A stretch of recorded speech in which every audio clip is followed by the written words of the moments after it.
Anthropology. So it came from the Greek word anthropos means man and logos means study. So basically, it deals with the scientific study of men. Meaning, ito yung study about human, biological, and physiological characteristics. And pinag-aaralan din dito yung ating cultural development and evolution nating mga tao. It is also divided into 4 branches, which are physical or biological anthropology, archaeology, cultural, and linguistic. Why do we study anthropology? So first is to understand the origin of mankind.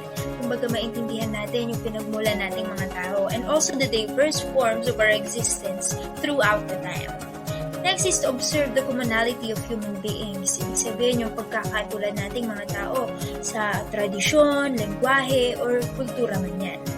Lastly is to discover what made people different from each other. Kumbaga maintindihan natin kung ano yung naging dahilan para magkabuklod-buklod tayo, para magkaroon tayo ng sarili-sariling nating bansa, kultura, lengguwahe, at pagkakakilanlan.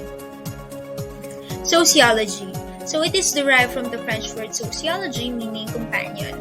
So it is the study of human relationship and institutions, meaning dito natin pinag-aaralan yung social problems, development, and structure of our human society.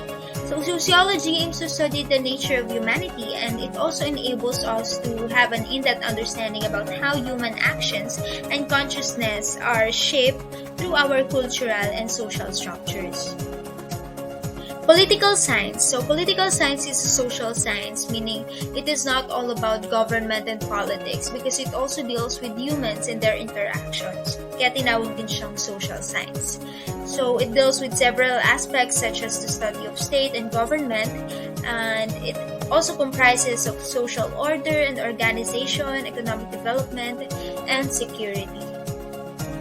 So why do we study political science? So first is to keep social order and harmony among different groups of people. Next is to protect the rights of an individual. And lastly is to promote cooperation and equality of life among individuals. That would be all for now. Thank you po.